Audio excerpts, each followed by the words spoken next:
Welcome to Azeroth United, a weekly podcast about World of Warcraft. My name is Denethar, and I am your host. Welcome, everyone. Thank you so much for joining us. It's Thursday night in Azeroth, and we have a great show lined up for you. We're going to be dealing with the Classic Plus survey that just went out recently. We're going to talk about that a little bit, and we're going to go over all of the features in the upcoming patch 11.1.7 Legacy of Arathor. So, and all of the World of Warcraft news, but mostly that stuff. So, pull up a chair, sit back, relax, and enjoy. Before I get to anything else, I'll do a quick rundown of what I got up to last week in WoW. If you caught the tail end of the episode last time, when the one I had to re-record that segment, I talked about how I got the leaf in Molten Core that evening. And so I got my Ancient Petrified Leaf on my Hunter, which means I am now on the Hunter quest to go get my Rakdalar and Lokdalar. So I've got to kill all the demons and such and whatnot. So far it's been going pretty well until I got to the fourth demon in Silithus, which has been an absolute unmitigated disaster. But so the first demon, Winter Spring, that one's easy. You just have to kite him, stay 30 yards in front of him. So you got to keep Aspect of the Cheat on and hit him with Serpent Sting and rank 1 Arcane Shot. That's it. That's the whole thing. He's easy. He's the easiest one in my opinion. You just have to learn how to kite and then you're good. The second one was Ungoro. That's the Viper Sting one. So you got to hit her with Viper Sting. It will silence her and prevent her from using her big move against you, which reduces your ranged attack bar by 1,500. And she's got a pet that hits you pretty hard too. So there's a little vine that crops out of the ground, out of one of the bug dens in Ungoro that you just jump on that, and then they have to run around and come after you. And then as soon as they get close to you, you jump back onto land, and then they got to run back around again. And so you just keep applying Viper Sting and hitting her with aim shot, multi-shot, whatever. And so that one also pretty easy. Burning Steps, that's the Scorpion Sting demon. So he will he'll enrage and he'll beat you up pretty hard. Biggest thing with that one is that you got to hit him with the Scorpion Sting pretty quickly, or he will mess you up. So I watched a couple of YouTube videos because it's been a few years. It's been 20 years since I did this, and a lot of people are like, "Oh, here's how you kite him. You got to melee him and whatever." And then somebody was like, no, just get on this tree branch that fell down and jump on there, and then he has to go path around. So I tried that, and it worked pretty easily. I had one attempt where a mage ran by and fire blasted him. And I was like, oh, come on. This guy was at like 20% or whatever. But so I got him. He was done. This is all. I did this all in one day. I did the first 3 demons, no problem. The last guy, the one in Silithus, first of all, a lot of people struggle with this guy. And so there's often a hunter already there waiting for him. And second of all, a lot of the strats that people used to use don't work anymore because Blizzard fixed them or hot fixed whatever. So you can't cheese him the same way anymore. So the way to do it now, there's 2 ways. One, you can kite him around the ruins of Ahn'Qiraj that are kind of near the entrance to the temple. You kite him around there, and every time you jump off of a ledge, he has to go path back around. And so it gives you time to hit him a few times, avoid the scarabs or little creepers that he launches at you. And that's how you do it. It's just a matter of keeping that rhythm up. If you let him get too close, or if you get hit by the little creeper guys, you're pretty much toast. So that's tough to do. If you make one mistake, you pretty much have to start over. The other strategy is to get a Warlock to go out there, duel the Warlock, and have the Warlock put Curse of Recklessness on you. Leave the duel active during the fight. That way the Warlock can refresh Curse of Recklessness on you. Because the demons won't care if you're being attacked by someone. They only care if you're being helped. So if someone's helping you, they're going to despawn. But if you're being attacked by another villain, oh no, well, they don't care. So the Warlock just keeps Curse of Recklessness on you. So then what you do is you wing clip him. The wing clip will immobilize him, and as soon as he's immobilized, he'll chain cast Fear at you. The Fear does shadow damage, so you need to have a shadow protection potion. The Curse of Recklessness will get rid of the Fear or make you immune to the Fear, and you can just shoot him, and you just have to kind of move in a circle around him and avoid the little creepers. And as he gets close to the wing clip again, as the wing clip immobilization wears off, you got to run in, wing clip, and run back out, and just repeat. So that's how you have to do it. I've been trying to do it the first way because I'm trying not to get a warlock to go out there, but so far I've been unsuccessful. I had again a mage ran by and frost novaed him. That didn't help. I had a druid that buffed me. That didn't help. But overall, I mean, it's been fun. It's just frustrating that I can't get this guy killed. So I'm gonna have to get a warlock to come out there, and it is annoying because you have to have the warlock ready to go. If he spawns and the warlock's not there, you're waiting. Some other hunter is going to run up and pull him. So you got to be ready to go with the warlock already there. So I'll have to have somebody who's got some spare time on their hands, so you can just sit there and give them 20 gold or whatever. And yeah, that's what I'm going to have to do because I really want my bow. Yeah. Anyway, that's where that is. It's a quest. It's a type of quest that Blizzard doesn't do very often anymore. It's like, here's an item, go fucking figure it out. We don't care. Just try it and see what happens. They don't do that. Everything is spelled out for you. Everything is handed to you on a spoon. Here you go. Here's your meal of weapon and whatever. This was just, I don't know, figure it out. Hope you can figure out a way to do this. And Blizzard has never said, here's the official way to do any of these demons. They've just put it out there as, all right. The only thing they'll do is they'll hotfix something that they don't like if you're cheesing it a certain way. But a lot of the cheese strategies they've left because it's creative use of the game. So there you go. So yeah, hopefully I can get that this weekend. Find some friendly warlock and get my bow. The guild, apparently, and this is, I thought this was really cool.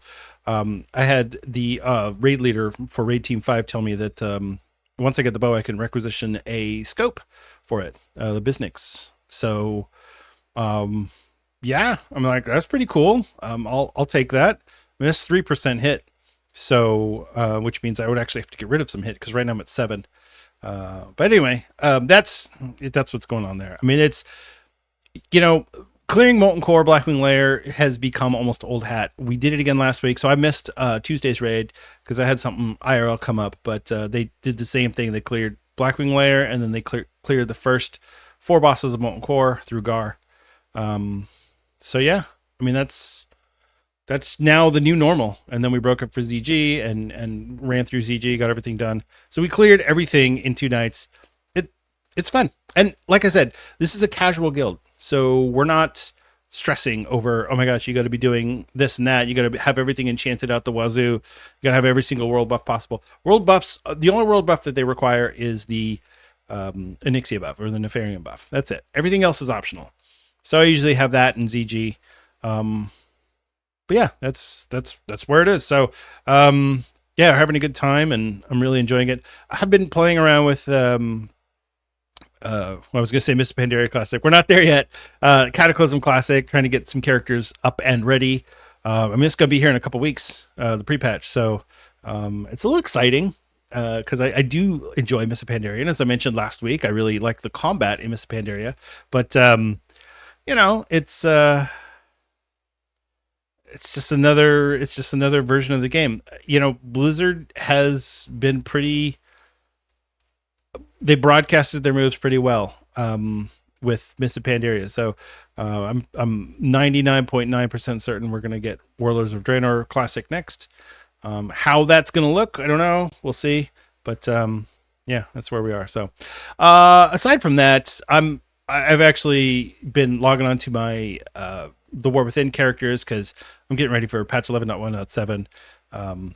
That one looks like it's gonna be pretty good, so I'm pretty excited about that. I'm looking at this point. I'm looking for outdoor world content, things I can solo, things I can do on my own. I'm trying not to get into a group. My raid group that I was in at the beginning of season 2, they apparently stopped raiding. So there you go. That's how that goes. So they cleared what they wanted to clear. They got the AOTC, and now they're done. They're done for the summer. So there you go. Yeah, and that's that. So, let's, we're going to mix things up a little bit. So we're going to do the news and then we're going to hit our forum post of the week, which is going to be this Classic Plus, post that was made on Reddit. And then we'll do the main topic of the week, which of course is patch 11.1.7. All right. So let's move on to the news.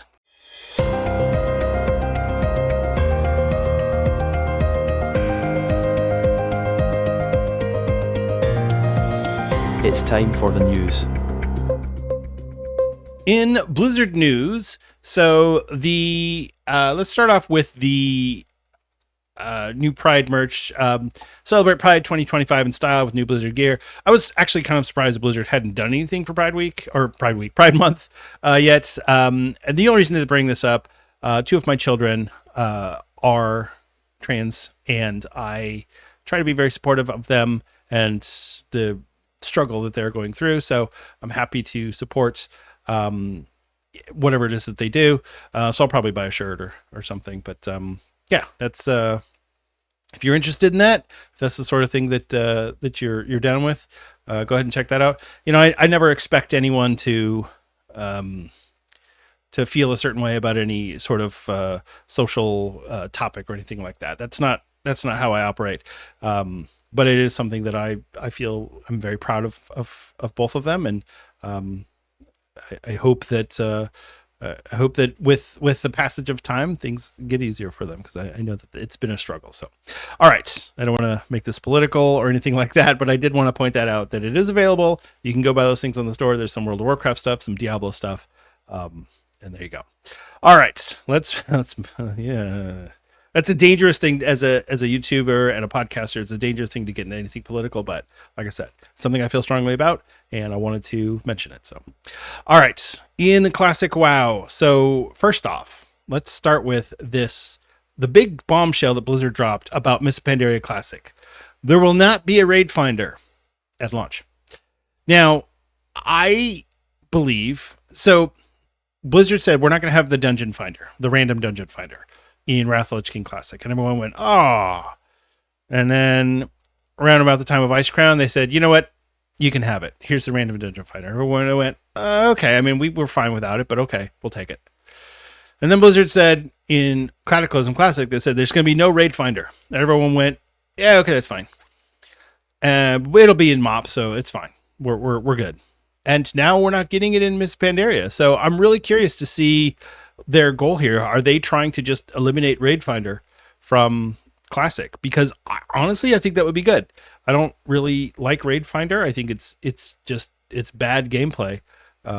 I've gone into raid finder in retail WoW and modern WoW. And anytime I've gone in there, if I'm not doing something like healing or tanking, if I'm just DPSing, I start to get bored. My mind tunes and I start thinking about other things. I start watching YouTube videos while I'm just spamming attack buttons. I'm not paying attention because it's not important. It's not valuable content. I'm just trying to get a thing. And so, yeah, get rid of it. As far as I'm concerned, get rid of it. Now, do I think Blizzard is going to pop it in towards the end for Siege of Morgrimmar? Probably. But for now, no raid finder in Miss Pandaria Classic. So yeah, they just don't want it. They feel like they want to continue to make things social and force you to actually group up with other players. And I think that's great. So, okay. In Season of Discovery, we've got the Scarlet Enclave buff. So it's supposed to be 5% every 2 weeks. And what they've decided to do is, because Season of Discovery is dying, they're giving it 5% every week instead of every 2. So they went back and they retroactively changed it to a 10% buff, and we're just going to get 5% every week, which, I mean, is cool, I guess. My Season of Discovery character is still not 60, but you know, I mean, maybe I'll drop on over there, maybe I won't, who knows. All right. Let's get into Modern WoW, because that's where some of the good the good news is. So the Puzzling Cartel chip, a catch-up mechanic, has been added on the weekly reset, which was 2 days ago. And when they first released it, there was no catch-up mechanic, and people were upset because it's like, hey, wait a minute, I wasn't up here, I couldn't raid this 1 week, and now I'm screwed, I won't get one. That's not fair. And honestly, I agree. I think if they're going to give this sort of deterministic loot system into the game, that it should be something that you could just go get whenever. It should not be a FOMO type thing. And honestly, Blizzard needs to get rid of FOMO type events in the game anyway. That's not something that they should have in World of Warcraft, I don't think. Let me take that back. I'm okay with limited time event type things. But when it comes to getting loot in the middle of a raid season, that's a problem. That should not be a FOMO thing. You should allow people to get their puzzling cartel chips. I don't think they should have this system in place anyway, but since they do, let's make it accessible to everyone. If you want to have a bad luck protection, this is not the way to do it. This is a terrible way to have bad luck protection, but this is what they've decided to do, and so this is what we're dealing with. And so since this is what we're dealing with, do it right. And that means make it available to people. If they miss a week, that's okay. You can come back, you can get it again the next week or whatever, but don't have it be, oh, sorry, you missed that 1 week window, you're now screwed. That just doesn't feel good. That feels really, really bad. And I think that Blizzard needs to make sure that they're focusing on gameplay and system decisions that don't make players feel bad for not playing WoW. They should be able to play WoW and be happy because they got something cool, not sad because they had to miss a week and now they couldn't get the thing. Now, these limited time events that we're getting and you get some reward for it, that's fine because it's like, hey, here's a calendar event. You're going to get a thing, in advance. Here it is. We're going to promote it, and fine. That I get it. If you don't do horrific visions when it's here, you're not going to get the transmog. Okay, there you go. Now you know. But yeah, this catch up or this bad luck protection system, I hate it. I really think they need to get rid of it. So. But, as always, Blizzard doesn't ask me for my opinion, so I don't know. Maybe I need to get a job there. Okay, so Wowhead, and this is, I don't normally do Wowhead news, but this one caught my attention. They're doing a survey because they're trying to figure out how to cover player housing on Wowhead. If you know from Wowhead, you know that they tend to cover things from a high level, kind of hardcore end game type standpoint. If you look at your class, what's my BIS, what's my best talents, what's whatever, everything is going to be viewed through that lens of, if you want to be a Mythic Raider, if you're doing plus 15s, here's what you need to do. Which, as a not that person, as somebody who does some heroic raids and maybe does a handful of low-level Mythic Plus throughout the season, I'm more interested in something that is going to make my gameplay fun and entertaining and be able to do damage as a benefit, rather than I'm going to do degenerate style gameplay and focus on doing the most deeps that I possibly can so I can parse it. That's not me. And I know that's not a lot of people. But so for player housing, they're kind of at a quandary because it's not really end game focused at all. So how do you hardcore, no life player housing? It doesn't really make sense. So they're asking the community, what do you guys want? How do you want us to cover it? Do you even care? Are you interested in it? What type of coverage do you want? Which I think is good. I think it's an interesting way to approach this. And I think that if Wowhead does this type of thing more often, I think maybe they'd get some different types of responses. It's that confirmation bias that you get from places like Reddit, Twitter, Wowhead. Yeah, people are going to support that high-end hardcore gameplay. That's not what WoW players do. A lot of WoW players just want to get in there and have fun and relax and casual. And they want to do good damage. But that's not the only thing they want to do. So, there's always room for the Potty Seas and the Bench podcasts of the world. That's probably going to be the majority of players who are listening to podcasts and watching YouTube videos who have that mindset. But a lot of people don't. And a lot of people just want to be able to relax and have fun in a game that they're playing for fun on their downtime and also perform well. So, in this case, for player housing, if you want to take the Wowhead survey, they are giving away some prizes, random, for participating in the survey. So one person will get a $50 Amazon gift card, and 4 people will get $25 Amazon gift card, and there will be 30 people that will get Wowhead Epic Premium for 6 months. So if you're interested, go ahead and participate in the survey. I don't think there's anything wrong with that. Yeah, there you go. All right. Let's go on to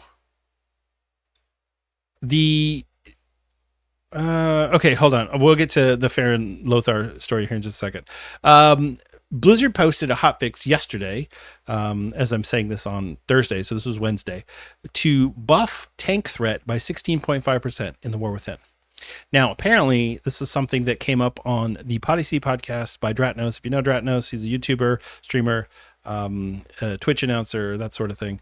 But he's also on the Podyssey podcast. And he's been complaining about tank threat and how it's really difficult to maintain threat.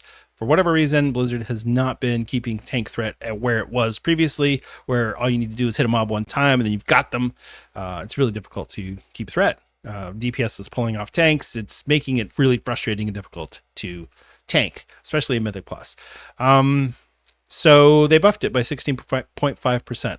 So will that be enough to help? I guess we'll see. But I do find it interesting that that's not the first time that that's happened with that particular show.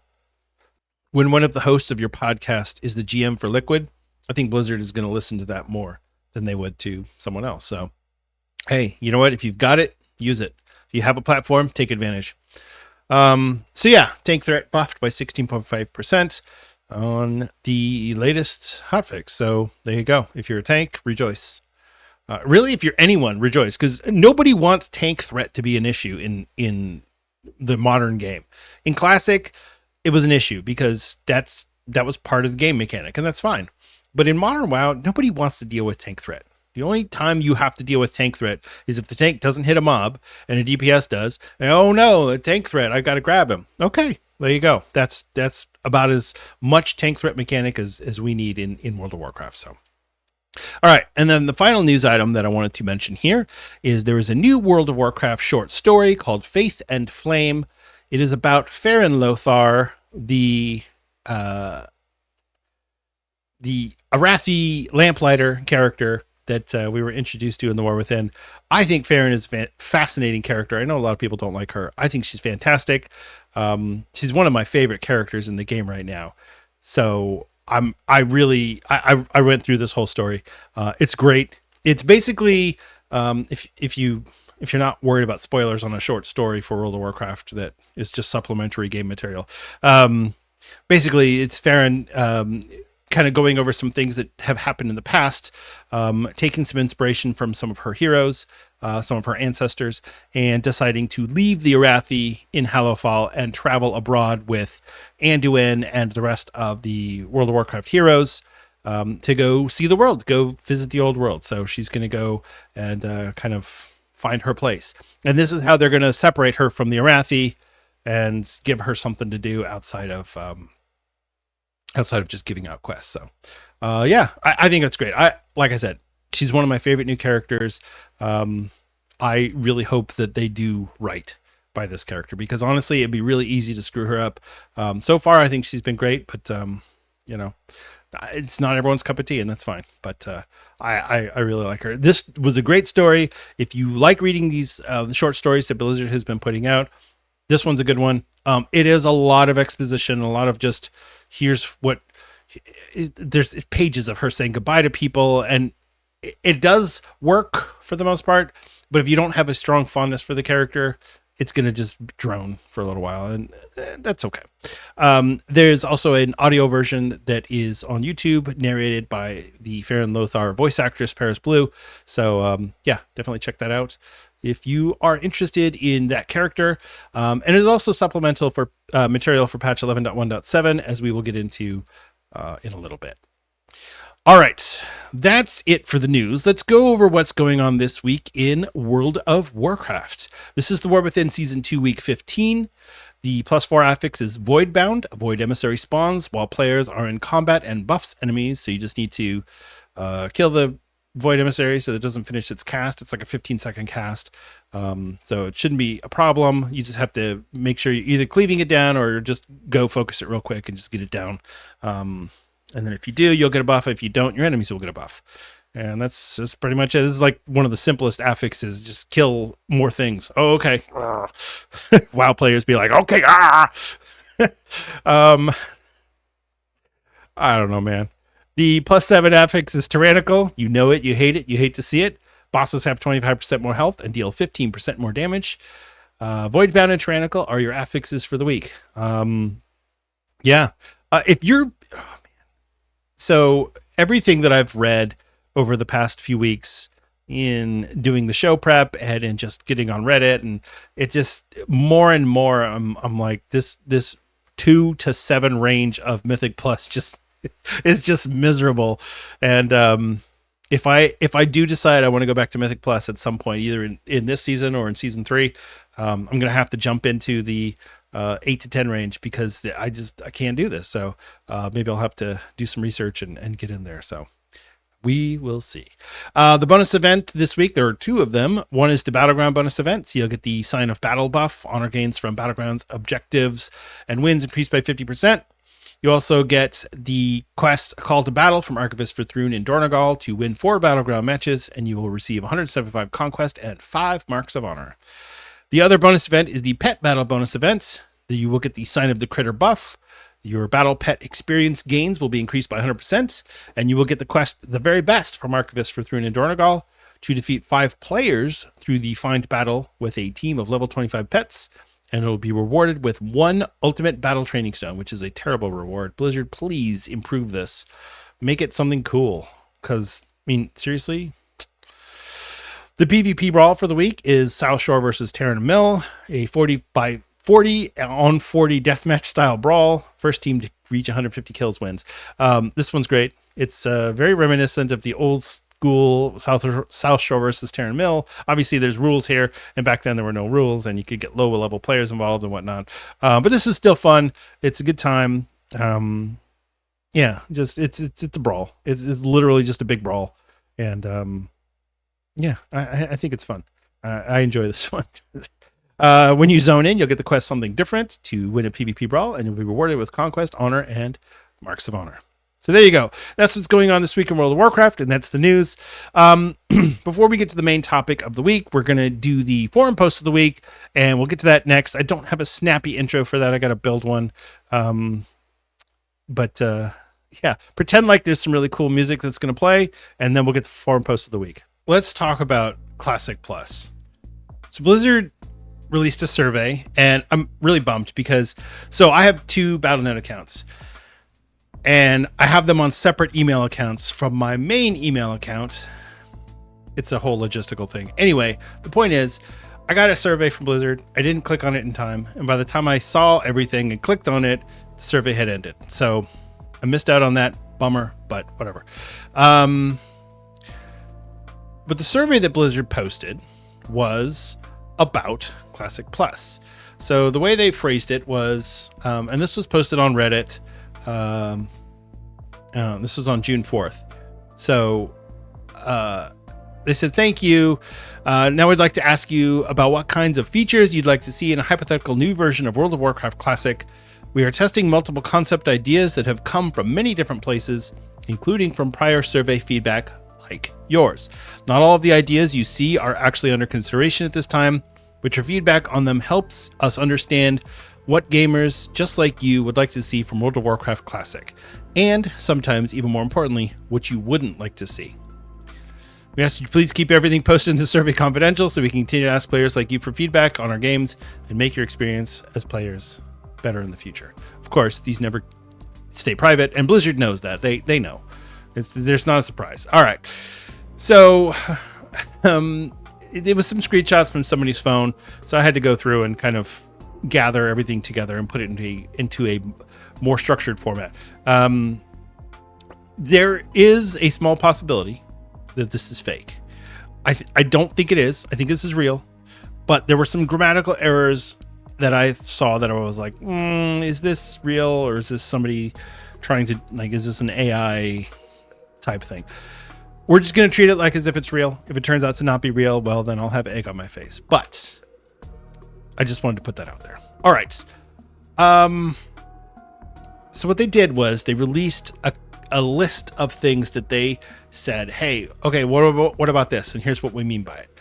And so to give you an example, the first one that I have here is class talent adjustments, streamlining and improving class talent trees to make weaker specializations and classes more viable while still maintaining the overall feel and flow of classic combat. So basically Season of Discovery, what they did there, that's what they're talking about with this.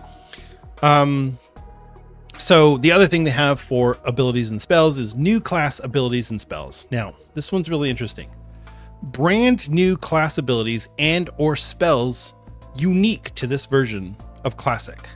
In other words, we're going to come up with brand new shit. We're not going to come up with things that are different, that are pulled from other versions of the game. Now, they did do this in Season of Discovery to some degree, but I think that they're trying to continue to iterate on that idea. As you know, a lot of the things that they did in Season of Discovery just didn't work well. They were not very successful. They didn't feel good. It was awkward. So, yeah, I think this is a great idea. And this is a good start off to go, okay, hey, we're going to look at spells and abilities and we're going to make them make sense. We're going to make the classes make sense. And we're going to introduce some new ones that'll be kind of cool, that'll be specific to this version of the game. I think that's great. For classes and races, so there's a few items here. First of all, new class. Character classes that are completely new to any version of World of Warcraft, i.e. not Death Knights, Monks, Demon Hunters, or Evokers. So, this could be like a Bard. This could be a Battle Mage. This could be a... I don't know. It's just whatever you can come up with. Now, there was a survey that was released a few months ago that a lot of people said was probably fake, where Blizzard floated a lot of class ideas. And we did go over that. We did discuss it. I gave it its due diligence, but I felt like it was fake. But the idea of just having a new class that you can play, I think is really cool.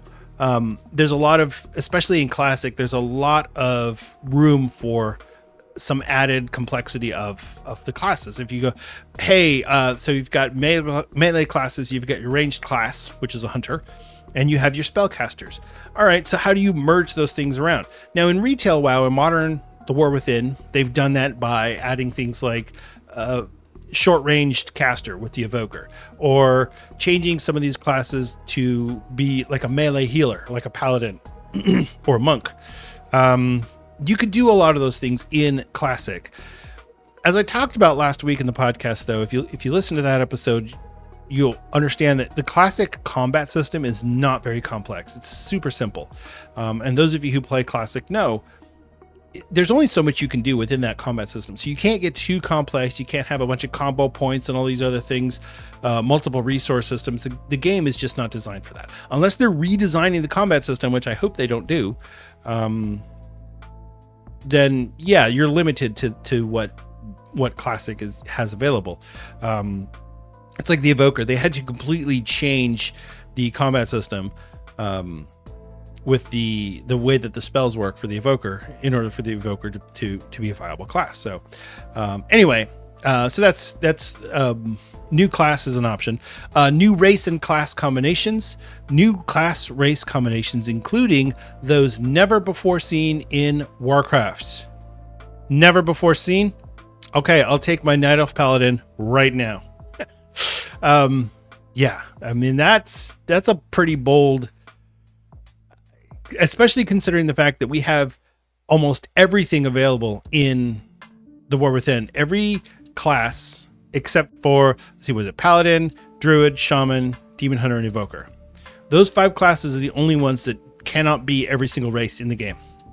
So, yeah. I mean, I could see a Night Elf Shaman too, honestly, instead of a Dwarf Shaman. Come on, what's up? Okay, next is playable High Elves. Playable High Elf-like race for the Horde and the Alliance. They figure everyone's going to want to play the Blood Elves, so let's just give them High Elves in Classic, and everyone can have it. It's like a Pandaria or a Drakthir, where it's a neutral race that you get to pick, or Earthen, I guess, is also a thing. And that's fine. So, yeah, playable High Elves. Now, again, like they said, they're not actually considering all of these. They're just putting out some ideas to get feedback from the community. And then, of course, we have playable Paladins on the Horde side and playable Shamans on the Alliance side. Of course, that's a given that it's going to be considered. Not that they're going to do it, but that they're going to consider it. That makes sense, because one of the big things in Classic is that distinction between the Alliance and the Horde. Horde don't get Paladins, they don't get blessings. The Alliance don't get Shamans, they don't get totems. So no salvation for the Horde, no wind fury for the Alliance. So it changes raids, it changes raid groups, how the characters play, or how the players play. Sorry, the characters aren't playing, the players are playing. How how people play the game, it varies on which faction you are. If you give each side those classes, it's going to change that. Maybe for the better, maybe for the worse. I don't know. I feel like it was a good thing that they did in Burning Crusade to add those classes to either side, but I don't know. Maybe that wouldn't be good in a Classic Plus environment. I guess we'll have to see. Okay, then I talked about graphical updates. So first of all, graphical improvements to the lighting, shadows, and surface reflections make it look nicer. The game is from 2004, and honestly, the game is actually from 2000, 2001, somewhere around there is when they built that graphical engine. The original World of Warcraft was actually built on Warcraft 3, and then they modified it and basically came up with their own engine. But that was the genesis of it, was the Warcraft 3 engine. So they say using modern technology to improve the lighting engine in the game for more realistic lights, shadows, and reflections on surfaces like water and glass. Fun fact, a lot of the shadows in World of Warcraft are not actually shadows, they're just shaded ground.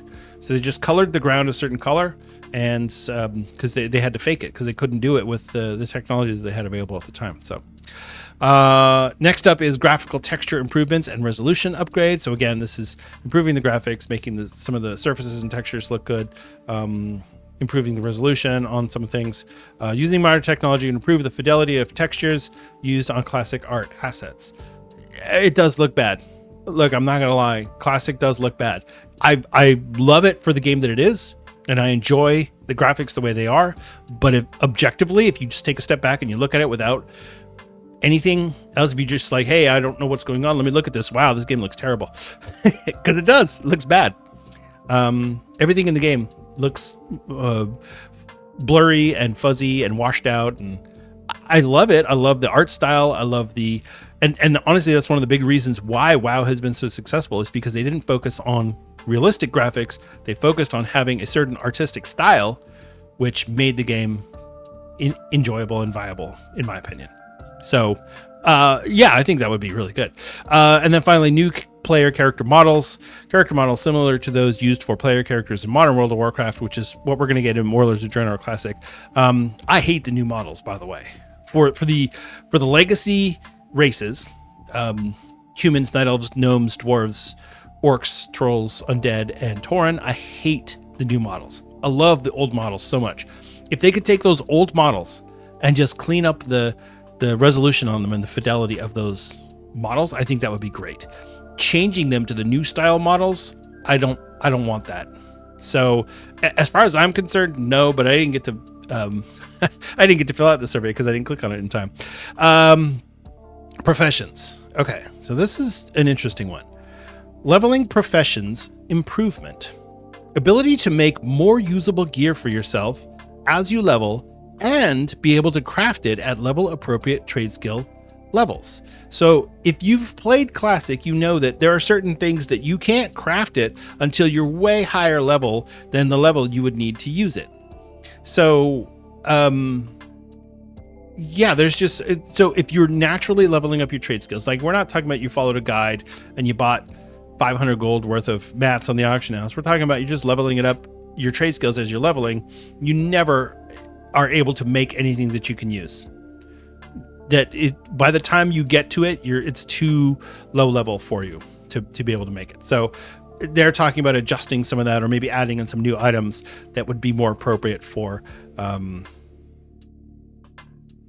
players as they're leveling up. So I think that would be really good. I think trade skills definitely could use an improvement, but you have to be really careful, because when you make changes to things like trade skills, you're also making money-making changes to things, because a lot of players rely on professions and they know which items make money. If you get the Robes of Arcana pattern to drop, that's going to make you some money. If you get the Lion's Helm to drop, the pattern, it's going to make you money. Players know these things, and so if you mess with that, it could cause issues, and I think a lot of players would not necessarily want that. But if you're introducing a lot of new gear and items into the game anyway, well, then might as well change the professions too. So I think that's one that I would say, please change professions, because I would like professions to actually be useful. I don't want everyone to just have to default to engineering and alchemy. I'd like the actual crafting professions to be useful. So, all right. The other one is new trade skills, new primary and secondary professions. So we have 3 secondary professions right now, which are first aid, fishing, and cooking. So they're talking about adding a new secondary profession, which I guess could be, I mean, you could add in archaeology, you could add in something else. I don't know what else you would add in. Maybe, I mean, they've talked about adding, people have talked about adding woodworking, but I don't know what you would do with that other than make staves and tents and things. But yeah, and then new primary professions, obviously, jewel crafting would be a huge one, or something like that. They say new. It doesn't necessarily mean brand new for every version of World of Warcraft. It might be new for Classic. So that's something to consider. Okay, next up we have PvP. Now, this is an area that, like I've said before, I don't normally PvP. I've started trying to honor rank in Classic because I'm trying to get the cheap mount, because I'm cheap. I just don't like gold farming. It's just not my thing. But there's some interesting ones in here. So first off, 1v1 duel arenas. The ability to go into a special dueling arena for 1v1 contests that are viewable by spectators. Yes, please. That would be amazing. I mean, could you imagine the side hustle of betting on these guys? Somebody will create an add-on that allows you to bet on who's going to win the duel. Oh, yes, please. I need that, Blizzard. I need that right now. Yeah, I mean, and then you could also add in like, Horde versus Alliance. So if there's somebody that's been pissing you off, you're like, all right, I challenge you to a duel. Let's go Saturday night. Let's go into the duel arena. Oh, that'd be so good. All right. Honor rewards redesign. Okay, so this is an interesting one. Move honor rewards away from the original WoW model and towards a more seasonal model where new honor rewards are added to coincide with new PvE raid tier updates. So basically they're going to take the existing model and mold it into the Classic landscape, which I think could be good. The honor grind is unhealthy. It's just unhealthy. And the fact that people do this honor grind and then AQ comes out and Nax comes out and then all that stuff is worthless. I mean, some of it you keep for the entirety of Classic, but I don't know. I feel like giving players a fresh start on some of these things would be good. And it also be more mental health friendly, I think. The other part of this is honor system redesign. So they're just a ground up redesign of the honor system, removing the hard honor cap, making the system more evergreen and continually engaging. Yeah, they need to do that because, like I said, I've been doing it and it's fine, but it's pretty degenerate. You get in there and you start to feel it. You start to feel angry. You get grouchy with people. Oh, what are you doing? Come on. Don't cap that graveyard. You know that the Horde is going to spawn there, and then now you capped it. Now they're going to spawn back at their base, and then they're going to come, and they're going to stop us from killing Dragonflight. Oh, come on. This is what happens in Battle. If you're not familiar with AV in Classic, this is what happens. People yell at you for capping the wrong graveyard. They yell at you for pulling the wrong tower. They yell at you for pulling the wrong lieutenant, or not pulling the lieutenant, or pulling him the wrong way. They yell at you for jumping over the fence. They yell at you for going around the fence. People get yelled at for everything. Oh, why are you defending? Stop defending. Stop PvPing. Why? This is AV. We're not supposed to PvP in here. It's ridiculous. I get it because the goal is not to PvP. The goal is to just get honor points. And AV is the fastest honor per hour that you can get. Still, people are degenerate about it, and it's unfortunate. So I think for the health of the game and the health of the player base, we could change that, and it would be good. It would be a good thing. New battleground. New objective-based PvP instance. Of course, a new battleground would be great. Alterac Valley, I think, is my all-time favorite battleground. Not necessarily because of the design or anything like that, but because it's the scale. It feels epic in scale. You're going to kill the enemy's boss. The way that it's designed, the way that the Alliance heads south, the Horde heads north. There's 2 different paths that they can go. They can choose to fight it out in the middle if they want, or they don't have to. I think it's really interesting. I like AV. But a new battleground I think would be great. I hate Warsong Gulch. I've done way too much Warsong Gulch in my life, and I'm not doing it this time around. I'm just skipping that. I like Arathi Basin. I actually really enjoy Arathi Basin. That one's fun. That one, to me, is the best PvP battleground because Warsong Gulch turns into just a slogging it out in the middle. Arathi Basin, there you have to think, all right, if we go up to the lumber mill, then they've got to come up the path and we can stop them there. We can have a rogue sap them on the way up, or sap the last one in the line or whatever. There's thoughts that you can have. There's strategies you can come up with. Warsong Gulch is just run and hope you can get the flag back and then just slug it out in the middle. And that's yeah. And then Alterac Valley, obviously there's very little PvP going on. Most matches, you're just trying to kill the opponent's boss. And when there is PvP, like I said, people yell at you for it. So new battleground, I think that would be great. And then finally, and this one I'm not sure, War Mode. As an alternative to PvP servers, this mode would allow you to opt in to PvP in the open world via a toggle in main faction cities. So if you only play Classic and you are not familiar with Modern WoW, I think War Mode was added in Battle for Azeroth. It might have been Battle for Azeroth or Legion, one of the two. Basically, there's no more PvP servers. All servers are now PvE. But if you opt into War Mode, you'll be put on a different shard where everybody is PvP everywhere. And you get benefits for being in War Mode. I think you get more XP if you're leveling in War Mode, and in Modern WoW anyway, you can use your PvP talents if you're in the open world if you have War Mode enabled. I don't know if they would do PvP talents; it's not listed on here, but that's certainly an alternative to doing PvP servers, because on a PvP server, as you know, one faction ends up dominating the other.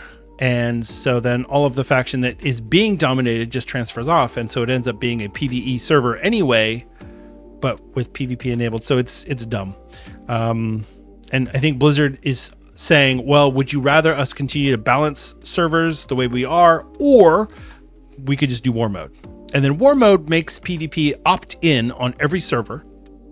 And if you want to level in War Mode, you can. If you're like, oh, leveling on a PvP server is the best, go for it.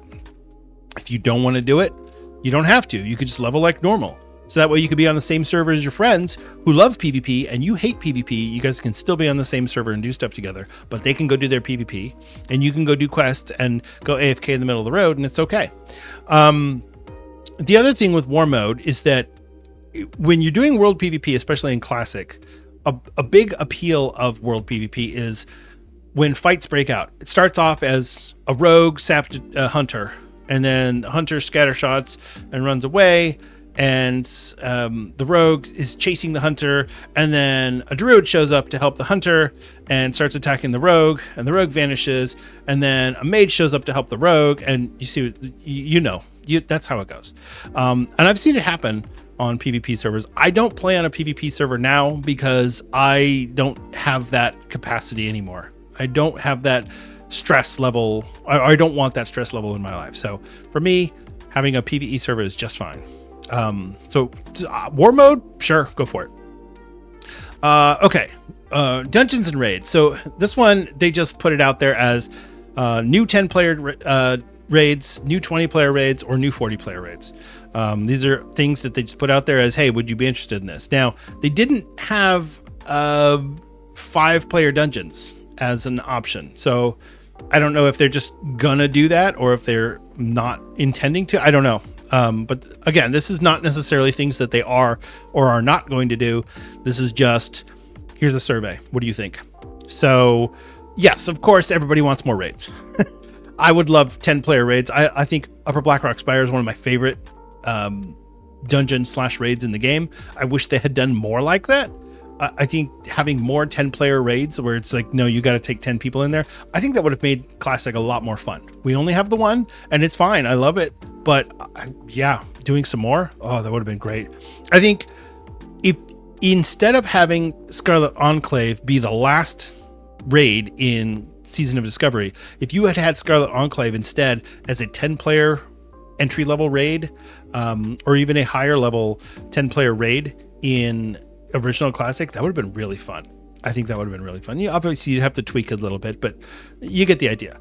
There are a few dungeons, there are a few areas in the game that I felt like could have been dungeons. And so one of them is Jinta Allure in the Hinterlands. That would have been a great 10-player raid. You go in there, you get your group of people, you've got a different boss on every level as you're going up. Oh, that would have been so cool. So yes, please, more raids, more dungeons. Just give us content.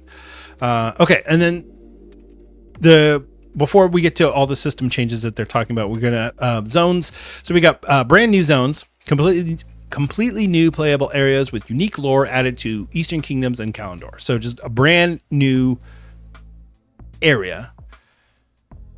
So we'll go over the other one too. So you said revisiting known but unexplored zones. Visiting zones that were part of Warcraft history but were never playable in original World of Warcraft, such as Mount Hyjal, Uldum, or Gilneas. So they're talking about two different things here. One is, yeah, we know Mount Hyjal, we know Uldum, we know Gilneas, sure. They're talking about just a brand new zone. So like when we got Cataclysm and all of a sudden there was the Twilight Highlands, which was a new zone. There's all this area that we didn't know about. That's the type of thing they're talking about, adding in new zones to the game. I think that would be okay. I don't necessarily need new zones. I think revisiting the existing zones would be cool. I think Uldum would have been much better as a raid, but it's really tough because you already had AQ, so it would have been weird.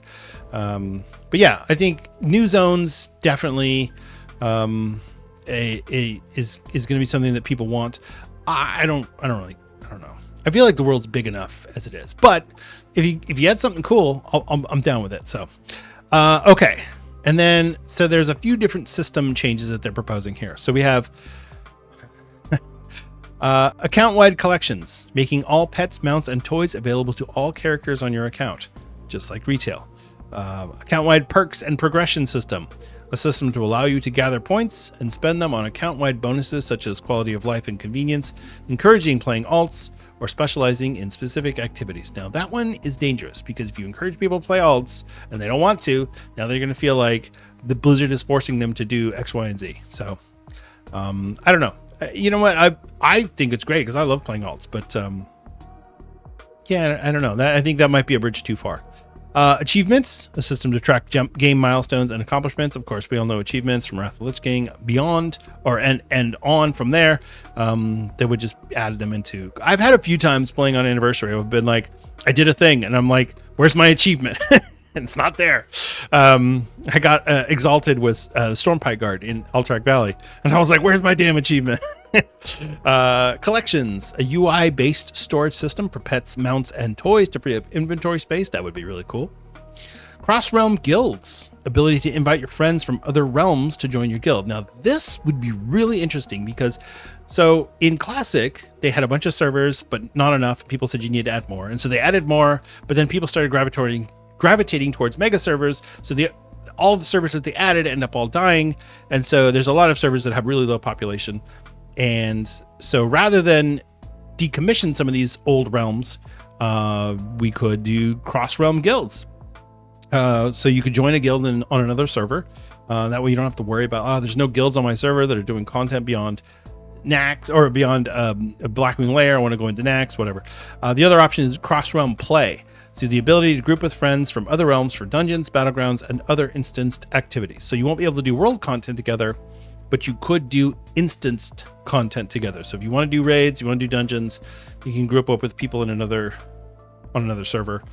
But again, on the Anniversary servers, they did one server per game type. So you have one PvE server, actually, I think there's two PvP servers, one for Australia, one for America, and then there's the hardcore server. So they're just the 4 servers that they added to the game. That's it.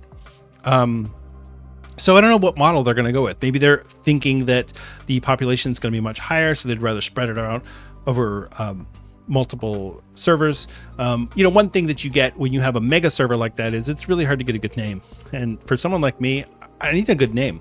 I don't want to just be like, Rex Baldixnorbalig. I need something interesting. My paladin is Edmont, right? If I can't get that name, I'm going to be annoyed. Obviously, I want Denethar, and I've managed to get Denethar on every server that I've played. Now that I've said that, I won't get it on the next one.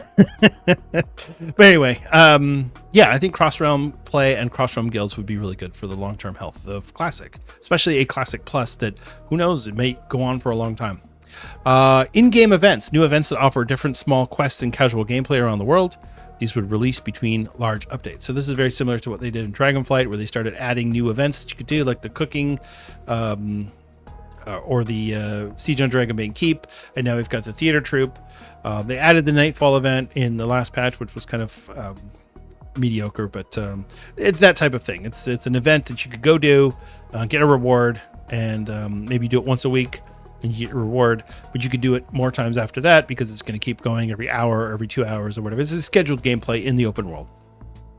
Pet battles. Collect pets from the game world and have them compete head-to-head with other pets in turn-based battles. Huh. Where have I seen this before?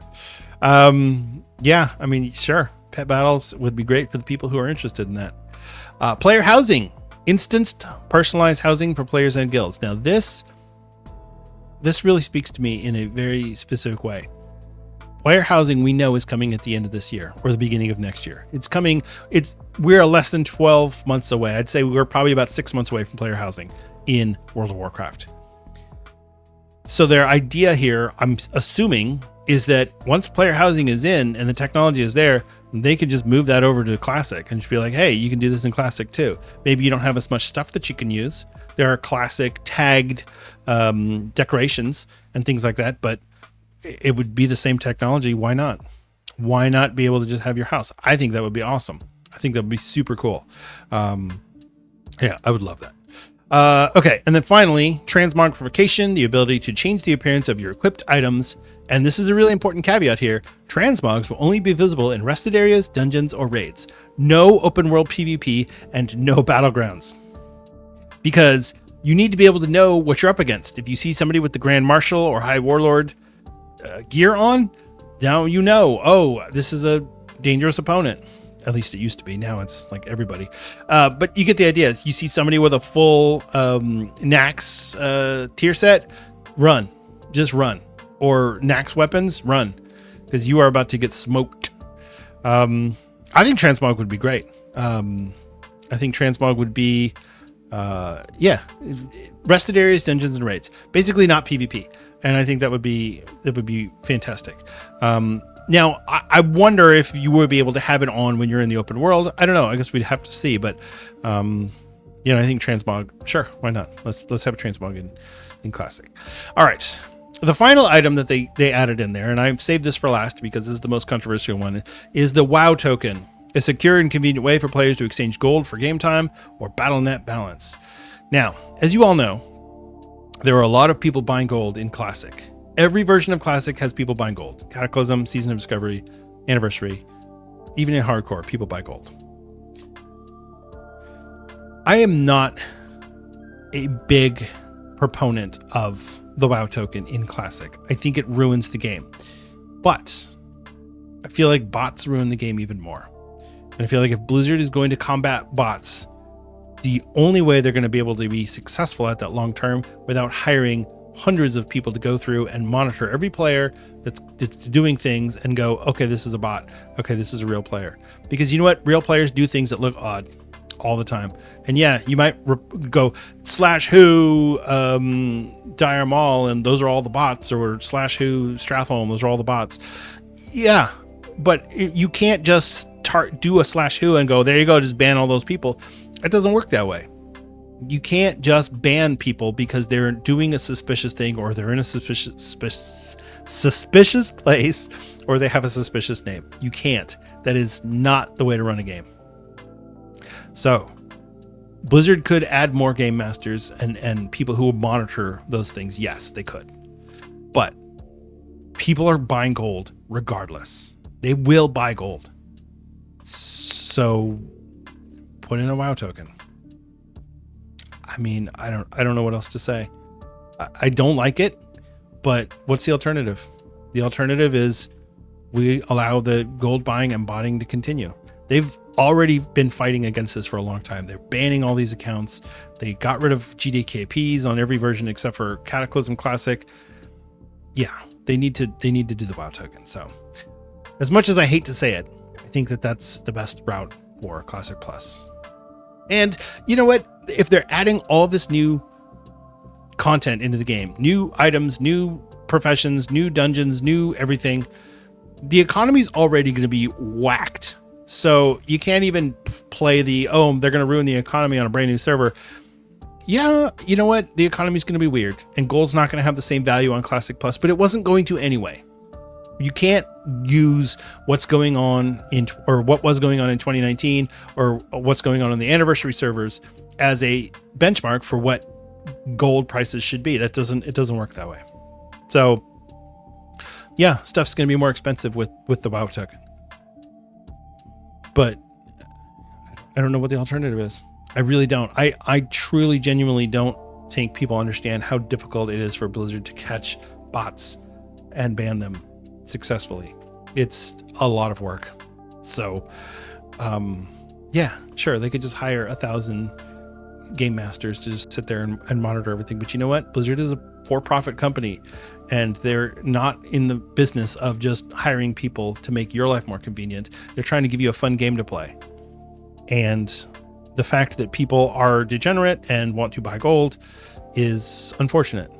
And so if Blizzard can combat that, I mean, botting in modern WoW is almost non-existent. At least it's non-noticeable. Yeah, there are still bots, but let's just go buy a WoW token. So anyway, the survey post on Reddit followed up with one last question. They said, regardless of which version of WoW is your current main version, what version of WoW do you think will become your main version in the future once Classic Mists of Pandaria ends? Okay, so they're talking about the end of Mists of Pandaria a year and some from now. Like I'd say maybe 15, 16 months from now. So here's the options. A classic era vanilla styled servers, realm with my Mists of Pandaria characters, which is weird, but okay. A different version of classic without my Mists of Pandaria characters. All right. Retail/modern WoW with my Mists of Pandaria characters. So that one's really interesting. So you could take your MOP classic character and move them to retail or modern WoW. That would be wild. That's just one of the options. Wrath of the Lich King classic or another earlier classic expansion with my Mists of Pandaria characters also would be pretty wild. Classic Warlords of Draenor if it becomes available. If, you mean when, but if it becomes available. A permanently frozen Mists of Pandaria classic realm with no further updates. Now that would be really cool. I think a lot of people would probably really like that. People really loved just doing Siege of Orgrimmar over and over again, so I think that would be great. Kidding. And finally, I do not plan to continue playing WoW after the end of Mists of Pandaria Classic. I think these are all really interesting, and it's really telling about what Blizzard's thought process is going into this whole system. How are we going to treat Classic after Mists of Pandaria? This is a question I've been asking on the show for a long time. What's happening to Classic after Mists of Pandaria? And this question right here is pretty interesting. I've felt for a long time that if they're going to end Classic, like if they go, okay, this is the end of Classic, we're not going to do any more Classic, we're going to start it over, we're going to do fresh, those characters should be given the option to transfer to retail with all of the things that you've earned in Classic. So if you did High Warlord in 2019 and you got dismount and you got this gear and whatever, you did all your arenas, you got your gladiator. If you have those things in Classic and you go play modern WoW, you don't have any of them right now. So I think if they're going to end Classic at some point, they should allow you to take those characters to modern WoW, scale them to whatever the correct end game level is, and now this character is the War Within character or whatever. I think that would be a good way to do it. The other option would be obviously to have a permanently frozen version of whatever it ends on, whether it's Mists of Pandaria or Legion or however they're going to do it. I think that would be a good way too. But I don't think deleting your character when Classic ends is a good way to go. I think people are going to want to be able to go back and look at those characters or have them with them as they travel on to their next journey. So either way, it's really interesting choices that Blizzard has put out here. And again, this is not what they're going to do or what they're not going to do. This is just, they're asking questions. That's all they're in the information gathering stage of this process. And I think it's fascinating. So there you go. That's the forum post of the week. And that is the Classic Plus survey that is out there right now. A lot of good stuff. I think this is going to continue to have some good talking points generated for several weeks to come. So there you go. It's time for the main topic of the week.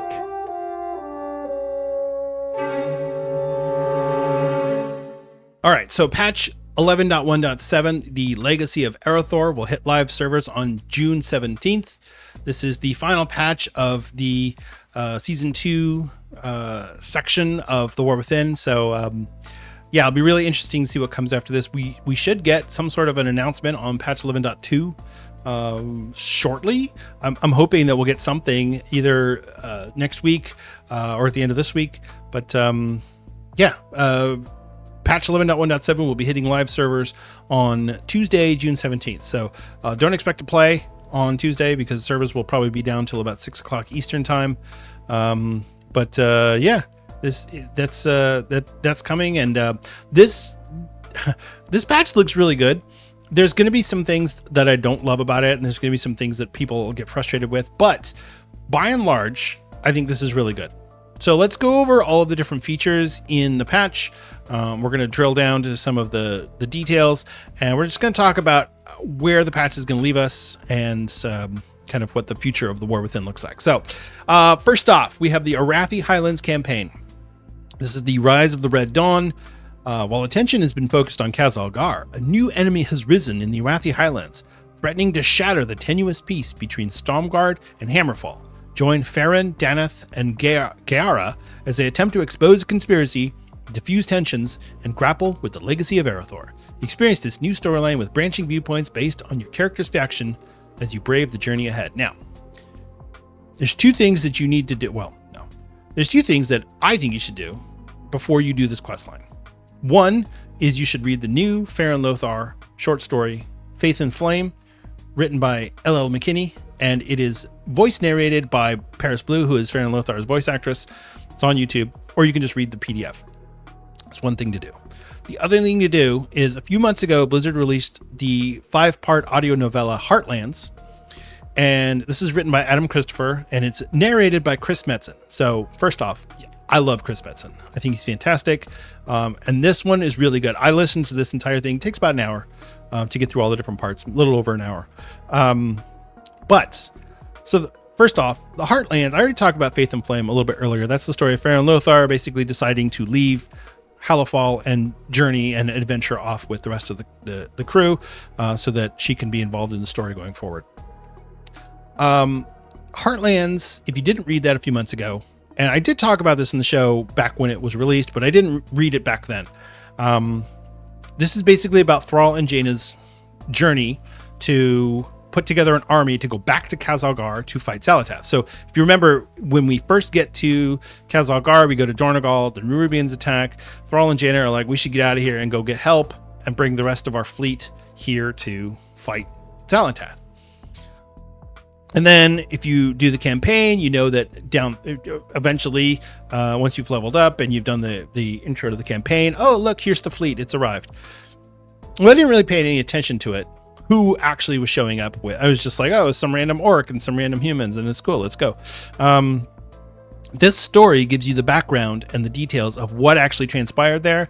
And it's more than just Thrall and Jaina knocking on people's door and saying, hey, do you want to come with us to go fight Xal'atath? There was actually a whole storyline that I'll let you listen to it or watch it, and if you don't want to, that's fine. But basically, this story sets up what we're going to do in this new campaign. So I don't want to get into spoilers because I know some people like to be surprised with stuff, and that's fine. Basically, you're going to do the quest. It's going to follow right after this story, and the events in the story are going to really dictate how this quest plays out. So you're going to start the quest with Farron Lothar in Dornogal. We're going to go to the Arathi Highlands. The tensions between Stormguard and Hammerfall are really tense because there's been some skirmishes back and forth, and even though the Horde and the Alliance are at peace, that doesn't mean that every human kingdom and every Horde outpost are going to honor that. So I would definitely check that out. If you just are interested in what you're going to get out of it, basically you're going to do the campaign, you get a storyline. At the end of it, you'll get an achievement. You'll get a title. If your Alliance, it's of Stormguard, and if your Horde, it's of Hammerfall. And then you'll also get a tabard Stromguard for Alliance, and Hammerfall for Horde. So that's the new campaign. I'm really interested to do this one. I did not do it on the PTR because I was saving it for live service because I want to be able to just go and enjoy it with my characters. So that's probably what I'll do as soon as the servers come up on Tuesday or Wednesday. Is I'll do the new campaign. So yeah. So there you go. All right. The next feature is lore walking. So, and I talked about this one as well. So lore walking is a new questing feature that we're going to be able to do in the War Within. And I believe that this is an evergreen feature that Blizzard is adding to the game. They haven't stated that explicitly, but it seems like it's going to be a new thing that you can do going forward, and they're going to add new storylines to it. So it starts in Stormwind, Orgrimmar, or Dornogal, if you want to start it there. You can start it as early as level 10. So this is great for leveling up a new alt. You can start or stop it at any time, and it will save your progress. So if you get halfway through the story and you're like, I want to go do other stuff, you can stop it, and then when you go back to Lore Walker Cho, he'll pick you right back up where you left off. There are currently 3 storylines. So the first one is the meet the Ethereals, travel to Netherstorm to fight Dimensius, meet up with Ilaria and Locust Walker in Legion, and head into the Shadowlands to meet the Brokers and gain access to Tazavesh. You'll also meet up with Venari. So if you missed Venari from Shadowlands, it's probably one of the only good things that came out of Shadowlands, but she'll be there as well. The next one is experience Xal'atath's storyline. So learn more about the Blade of the Black Empire in Legion, see how Xal'atath gained her body in Battle for Azeroth, and go back in time to the Black Empire to experience Xal'atath's encounter with the old gods, including Yasharaj. So that's really interesting. That's really fun. And then the final one is Face the Past with Arthas. Return to the Strathholm for a condensed version of the culling, feel the stinging cold of betrayal in Wrath of the Lich King, and confront old memories as you step into the role of the Lich King as he faces down the heroes of Azeroth. So this might seem out of place because we're like, Arthas, what are you talking about? But let's not forget that in The Last Titan, it's going to take place in Northrend. So there's going to be something to do with the legacy of Arthas and that history, and they're giving us the story and prepping us for here's what's going to happen. So there you go. Those are the 3 storylines. Now, what do you get from it? So if you're leveling, you're obviously going to get XP. If you're already max level, the only thing you're going to get from this is the story that you're going to learn, like, oh, this is who Xal'atath is. Now I get it. She's not just some blood elf. She actually has a story, and that's not her real body. That's just a corpse that she's possessing. But you will get a toy when you complete each of the storylines the first time. So when you complete the Arthas storyline, you'll get the toy Royal Visage. Completing the Lich King Lore Walker questline will reward you with the toy Royal Visage. This toy turns you into a ghostly Lich King for 10 minutes. Mounting while the toy is active will also cause your mounts to appear ghostly. Currently, the toy has a 30-minute cooldown. That's really cool. I like that one. I can't wait to get that. Walk around as a Lich King. That'd be awesome. For the Ethereal storyline, you get the Karesh Memory Crystal. Completing the Ethereal Lore Walking questline will reward you with the toy Karesh Memory Crystal. This toy gives you the appearance of a random Kareshi, including both the Ethereals and Brokers, for 10 minutes. Currently has a 30-minute cooldown. So again, this is really cool. You can just change your appearance. You look like an Ethereal, or you look like a Broker from the Shadowlands. I think that one's cool. And then finally, the Echo of Xal'atath, Blade of the Black Empire. Completing the Xal'atath Lore Walking questline will reward you with the toy Echo of Xal'atath, Blade of the Black Empire. This toy gives you a chance to proc voice lines from Xal'atath when killing enemies. No, you don't get to turn into Xal'atath on this one, but you'll get she'll talk to you every time you kill someone. She has a chance to say something to you. It has a duration of 1 hour and has no cooldown, so you can just keep it going constantly. The possible voice lines include delicious, every little death helps, enjoy that, short chuckle, evil laughter, did you feel it cease to exist, and boring. It's just great. So yeah, lore walking, it's really more of a leveling up. It's for leveling up alts, and it's for giving people story exposition for people who aren't familiar with the story. Maybe you haven't paid attention to the lore.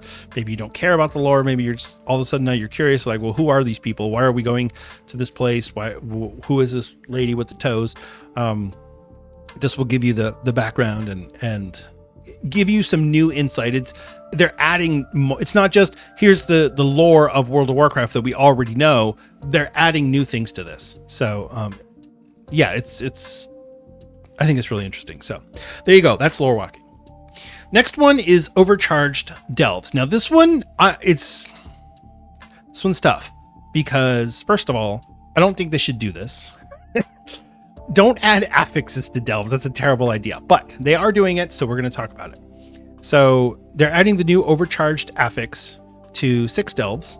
So you can do the delve as an overcharged delve, or you can do it as a regular delve if you don't want to get the overcharged loot and benefits from it. The overcharged affix will basically add new enemies, and there's static electricity on the ground that you have to watch out for. It just makes it a little bit harder. The overcharged delves are Fungal Folly, Kriegval's Rest, Nightfall Sanctum, Skittering Breach, the Spiral Weave, and Side Street Sluice. Now, here's the really big thing from the overcharged delves. We will get a belt, and this belt is going to function in the same way that the ring from the Siren's Isle functioned, where we'll be able to put or charge it with a certain ability. And so it will level up higher. It will scale up higher level than our other items that we can get currently. So in other words, it's going to have your stats on it, and it's also going to have an on-use effect that'll be really cool that you can use. Now, the way it works is, first off, you do the quest, Titanic Rumblings. You pick it up in your adventure journal.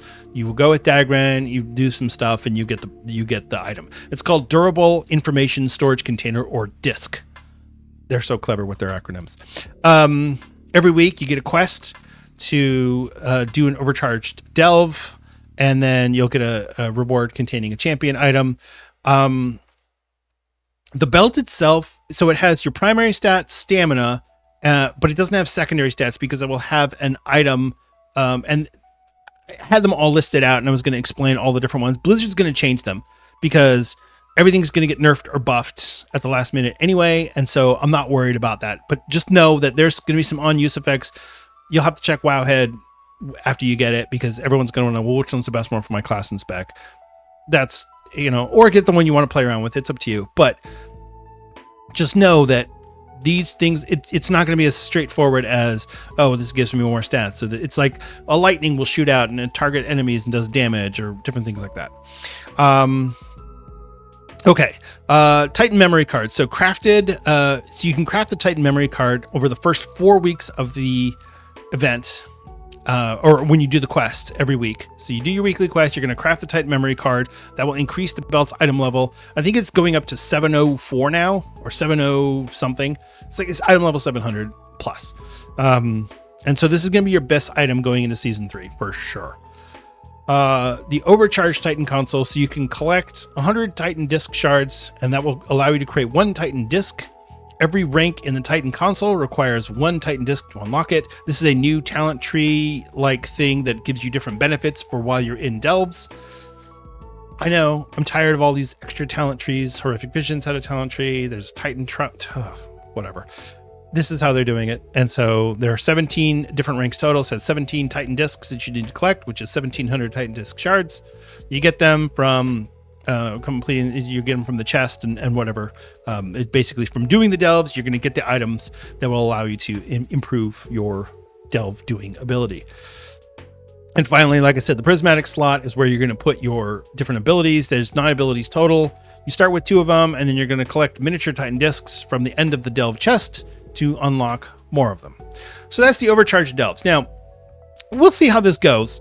This may be something that Blizzard just does going forward. Maybe it's like they did this in Torghast, where also there was like these events in Torghast that you could do. And I think that's kind of how they're treating delves here.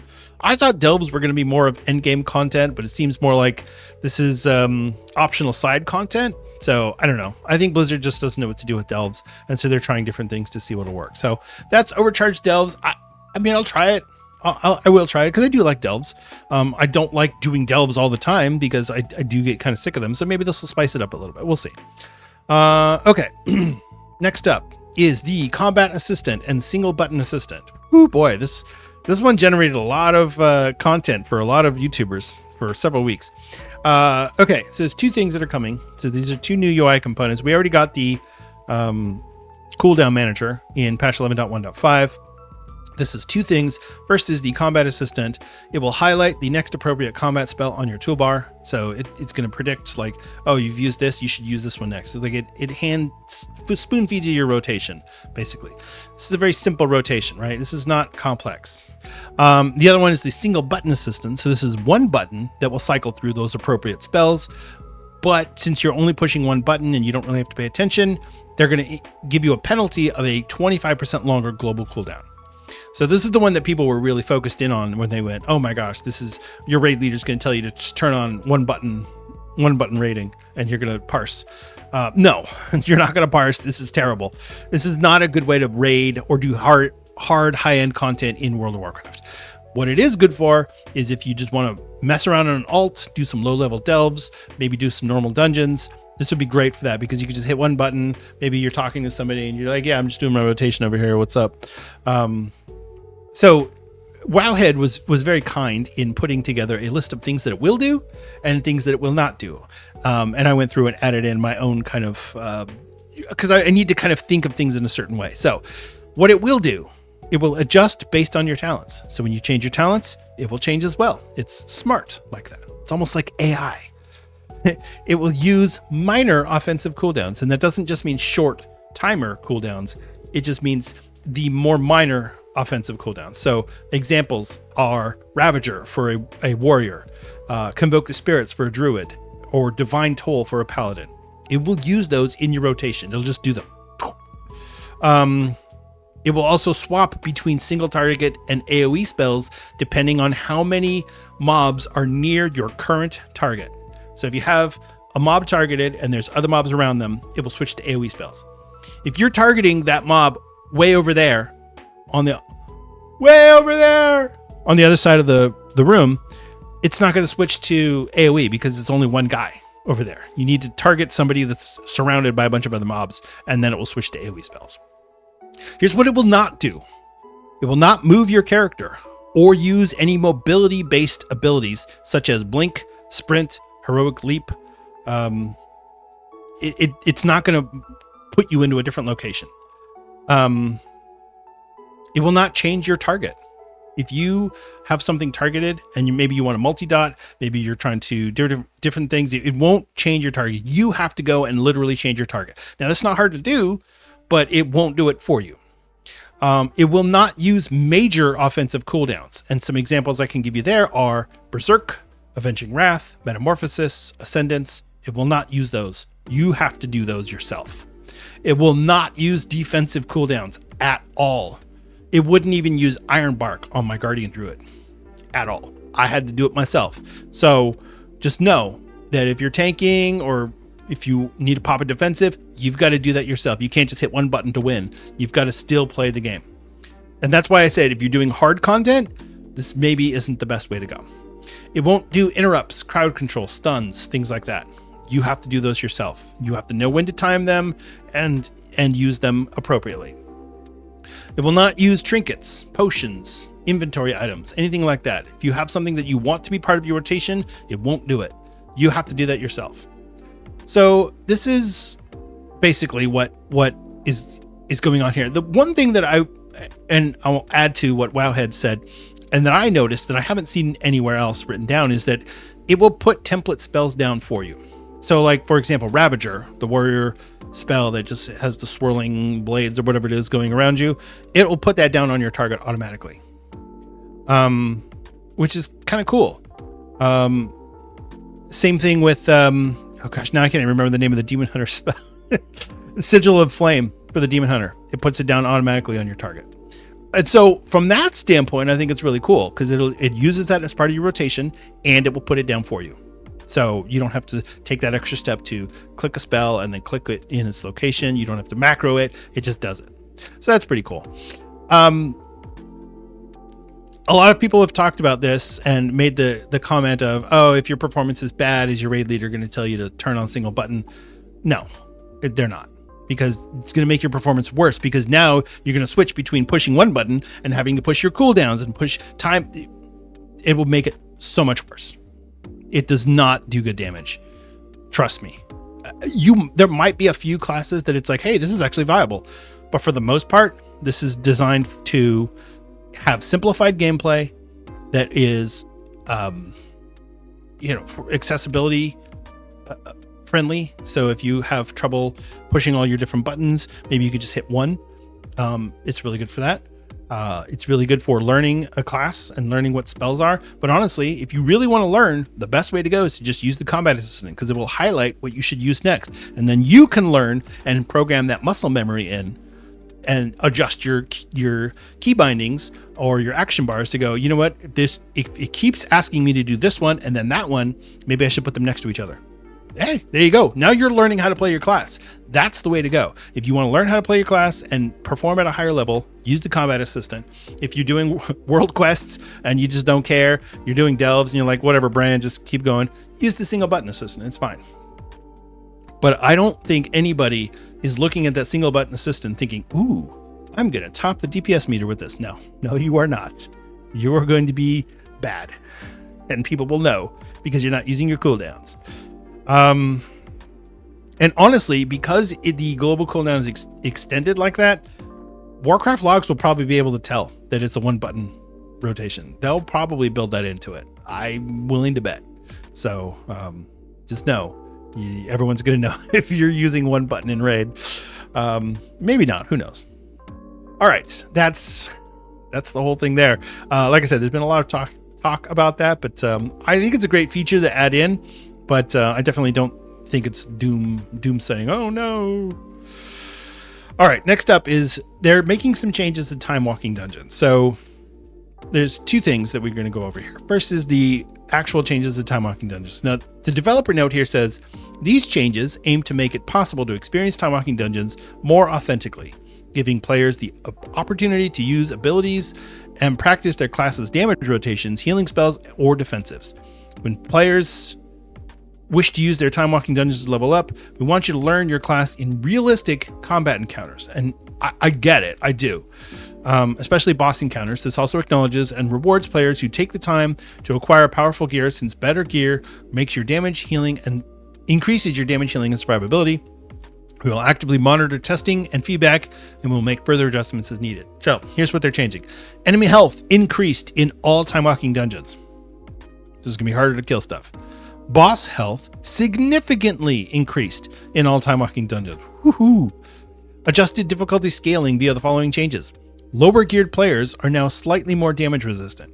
Okay, so you're not going to die, like you're not going to get one shot, but you're not going to do good damage either. Incoming damage should be more noticeable against geared players. Okay, fix an issue where item level scaling did not account for enchantments, gems, or other power sources. Okay, that's fine. So basically they're trying to make it so that they don't want you to go in there and you just got to level 80 and you're like, yay, I'm so excited. And you go and you get one shot in time walking. That's not fun. So I do get it, because I have been there. When they made the changes last time, a few months ago, I was leveling up Demon Hunter alt, and I was getting one shot. I was a Vengeance Demon Hunter. I was getting one shot and the healer was like, dude, I can't heal you. And I felt bad, but I was like, well, I'm sorry. Time walking dungeons will now drop adventurer gear, was Explorer, which that's fantastic. That's a great way to get gear. If you are, if you're leveling up an alt and it's time walking and you get to level 80 and you're like, man, my gear sucks. Boom, full adventurer gear. Just run time walking a bunch. That'll be great. And then completing a time walking dungeon will now reward 25 time warp badges, not 10, which again, that's great. So these are the changes they're making, not groundbreaking, but it is going to be harder. Time walking is going to be hard, and people are going to go in there and they're not going to read these patch notes, and they're not going to listen to Azeroth United, so they won't have any clue. And then they're going to go, oh my God, why am I dying? Healer? ? No, you're dying because you didn't know that it was going to be harder. You have to actually use your defensives. You can't pull 6 groups at once. You can't pull through, all the groups onto the boss and AoE everyone down. No, you actually have to try. It's going to be hard. So yeah, that's what's going on there. All right. In addition to that, we have the turbulent time waves returning. So those will start the first week of the patch, which is June 17th. The schedule will go: week 1, Battle for Azeroth; week 2, Mists of Pandaria; week 3, Burning Crusade; week 4, Warlords of Draenor; week 5, Legion; week 6, Classic; and week 7, Battle for Azeroth again. No Wrath of the Lich King in there, which is weird. But so it will run through August 4th. That'll be the last day. Will that be the end of patch 11.1.7. Will we get patch 11.2 after that? Who knows? We'll have to see. The Battle for Azeroth time walking dungeons are Atal Dazar, Freehold, King's Rest, Shrine of the Storm, Temple of Sethralis, and Waycrest Manors. Just those 6 are the ones. And then the Master of Turbulent Time Waste 3 achievement will require you to complete 4 time walking dungeons per week for 5 weeks. So there's 7 weeks total, so you can miss 2 weeks. The reward will be the Chrono Corsair Skywriting Mount, which looks just like Time Captain Hooktail from Tazavesh. So if you always thought, man, that should be a mount, it is. It is now a mount, and you can get it by doing this time walking achievement that is super easy. Although it's harder than it used to be because time walking dungeons are going to be harder now, but still, it's pretty easy to do. So there you go. That's what is happening with time walking. The last thing on here for patch 11.1.7 is the Greedy Emissary event. So this originally launched in 2023, and it coincided with the Diablo 4 launch. It was a tie-in to promote Diablo 4. And what it is treasure goblins spawn from portals. And the portals are, back then they were scattered around Stormwind, Orgrimmar, and Dornogal. It wasn't Dornogal back then. It was Valdrakken. Woo! Now they're also going to add them into Undermine. So that's pretty cool. But yeah, there'll be Dornogal, Orgrimmar, Stormwind, and Undermine. The goblins will drop a Hellcaller chest. Inside the chest, you will get some items. It's going to be Valor Stones, some buff charm items, and some elixirs. The elixirs you can use to enhance the portals so that it can spawn more goblins. They're going to have an affix on them. You're basically just trying to get more loot. The charms will last for 2 hours, but they are suppressed inside of instances, so you can't use them in dungeons, raids, or whatever. The first 10 chests you open per day, per character, will have a 100% chance for a Hellstone Shard. The Hellstone Shard is the new currency that you can use to purchase the Tier 2 Recolor HD items that we're going to be able to get. They are 40 Hellstone Shards each. So if you have 4 characters every day running this event, you can get 1 tier or 1 set per day, basically is how it works. This event will run from July 1st to August 1st. So you have a month to do it, which should be plenty of time. There's a couple of other things. There's a mount. There's some other things that you'll be able to get. It's fine. Again, it's whatever. I'm not like super into this sort of thing, but if you really want to get those tier 2, because it's a tier 2 recolor HD set. So it's the new sets with the HD graphics, but it's recolors of them. So some of them look cool. Some of them look pretty much the same as before. So yeah, there you go. You'll also get the collector's bounty. Now, Blizzard has not given us specifics on how this is going to work, but basically you're going to be able to, while this event is active, it's a buff that you're going to get. If you do legacy dungeons, it's a way to get more loot. And we don't know exactly how that's going to work. You're going to get double loot. You'll be able to kill the boss twice. How is that going to work? We don't know. But we're going to get the collector's bounty buff as well during this event starting on July 1st. So I might mention this again if we get more information from Blizzard. If not, just know that this is coming. So there you go. That's patch 11.1.7. That's what's coming next week on Tuesday. Tuesday for NA and Australia, and then I guess Wednesday for EU and Thursday for China. I don't know how that works. I live in America, so that's all I know. I'm an uncultured swine. And there you go. That's it. That's going to wrap up our show for this week. Thank you so much for listening and for watching. It is always a pleasure and a privilege to get on this microphone and speak to you. If you have any questions or comments about the podcast, or if you have a particular topic that you would like to hear discussed, please email us at azerothunitedpod@gmail.com. You can also check out our website, azerothunitedpod.com. It's got all of our links, our Discord, our Patreon, Spotify, Twitter, all of that stuff is on the website. So you can check that out. If you want to get a hold of me directly, you can reach out to me on Twitter. I'm at Denethar. You can also message me on Blue Sky, although I don't check that as often. You can also occasionally catch me streaming on Twitch or YouTube. I'm at Denethar01 on both of those platforms. If you're enjoying the show and you'd like to help us out, and we'd be very appreciative if you did, there are several ways to do that. You could leave us a 5-star rating and review on Apple Podcasts or Spotify. That would really help out the distribution of the podcast, get more listeners, get more people interested. So if you're inclined to do so, we would be very grateful. If you're watching us on YouTube, you can give us a like and a subscribe. That would also really help us out if you're doing that. So I mentioned our Patreon, and I did want to take a moment to thank our patrons. They are people who give their IRL money to help out with the production of the show. We have different membership tiers, from free membership to our top tier, which is friend of the show. Our friend of the show patrons are Judge Omni, Stug Life, Theliel, and Greybeard. Thank you all so much for your support. You definitely help make Azeroth United possible. And that's it. So thank you again for listening. Remember to be good to each other out there. It's a real person on the other side of that keyboard, and maybe they like Fair and Lothar, maybe you don't, and maybe you just don't like one-armed chicks, and that's fine. But you know, it's okay. You can be nice, and you can smile, and just respect other people's opinions. So yeah, just be friendly and be happy, and just remember to smile. So, and have fun. All right, take care. I love you all, and I'll see you in Azeroth.